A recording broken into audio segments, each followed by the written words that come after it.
এবছর অসময়ে হতে যাওয়া অমর একুশে বইমেলায় অংশ নিচ্ছে না ৩ শতাধিক প্রকাশনা সংস্থা। এর মধ্যে ৩৬টি নামি দামি প্রতিষ্ঠান। তবে চ্যালেঞ্জ থাকলেও এই মাসের শেষ দিকেই বইমেলা আয়োজনে অনড় অবস্থানে বাংলা একাডেমি। জিনিয়া কবির সূচনা রিপোর্ট, ক্যামেরায় ছিলেন মুমিনুল হক আফান। বিজলি কেবলসের স্কিন কোটেড ইনসুলেশন আগুন প্রতিরোধী। বিজলি কেবলস, নিরাপদ আজীবন।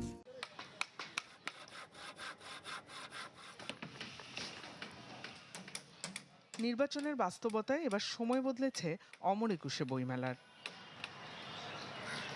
প্রতিবারের ফেব্রুয়ারির আবেগ পেরিয়ে এবার ভাষার মাসের শেষ দিকে শুরু হচ্ছে বাঙালির প্রাণের আয়োজন।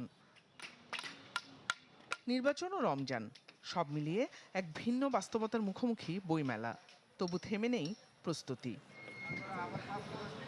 তবে এবারের বইমেলায় অংশ নিচ্ছে না ৩০০-র বেশি প্রকাশনা সংস্থা। এর মধ্যে রয়েছে ৩৬টি বৃহৎ ও গুরুত্বপূর্ণ প্রকাশনা প্রতিষ্ঠান। কমেছে প্যাভিলিয়নের সংখ্যাও। যে মেলাটি কার জন্য করা হচ্ছে? পাঠকরা আসবে না, প্রকাশকরা বসে থাকবে, লেখকরাও এখানে আসবে না, তাহলে মেলা এই শূন্য, পাঠক শূন্য একটি মেলা হবে। এটা আমরা কেন করতে চাচ্ছি? যারা আয়োজন করতে যাচ্ছে, আমার আহ্বান থাকবে তাদের প্রতি যে এখনও আমাদের সুযোগ আছে, এই মেলাটি পিছিয়ে রোজার পরে, ঈদের পরে করা হোক। বাংলা একাডেমি বলছে সব চ্যালেঞ্জ মোকাবেলায় তারা প্রস্তুতি নিলেও প্রকাশকদের বোঝাতে সক্ষম হচ্ছেন না। সময়, রোজা, গরম, এগুলো যে কোনোটার চেয়ে এই মেলার জন্য সবচেয়ে বড় চ্যালেঞ্জ হলো উল্লেখযোগ্য প্রকাশকদের একটা বড় অংশ এই সময় মেলা করতে চায় না। এটা হলো বড় চ্যালেঞ্জ। আপনারা প্রস্তাব তুলেছেন অনেক পরে, এবং তারপরে আপনারা কোনো শান্তিপূর্ণ বেটার কোনো সময়ও নির্দেশ করতে পারছেন না, সমাধানও নির্দেশ করতে পারছেন না। আপনারা বলছেন যে এখন মেলা স্থগিত করো, পরে আপনারা বলবেন, আবার বলবেন যে মেলা স্থগিত করো, তখন আমরা কি করবো? এই সিদ্ধান্ত আসলে বাংলা একাডেমি নেয় না, এটা সরকার কর্তৃক নির্ধারিত সিদ্ধান্ত। এটা মেলা যদি 20শে ফেব্রুয়ারি থেকে না হয়, তাহলে ওই যে দাবি এপ্রিল থেকে করার, আপনি জানেন যে তখন ঝড় বৃষ্টি, কালবৈশাখী, গরম, তো সব মিলিয়ে ওই সময় প্র্যাকটিক্যালি আসলে মেলা করা সম্ভব না।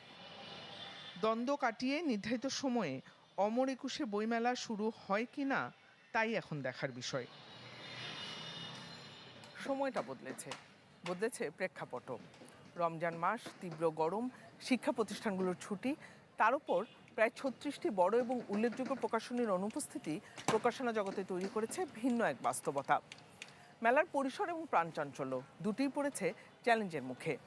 যদিও আয়োজক প্রতিষ্ঠান বাংলা একাডেমি বলছে বইপ্রেমীদের ভালোবাসাই এই মেলাকে প্রাণ দিবে। সব সীমাবদ্ধতা অতিক্রম করে কতটা প্রাণ ফিরে পাবে বাঙালির এই আবেগের উৎসব, সেটি এখন দেখার অপেক্ষা। জিনিয়া কবির সূচনা, চ্যানেল 24, ঢাকা।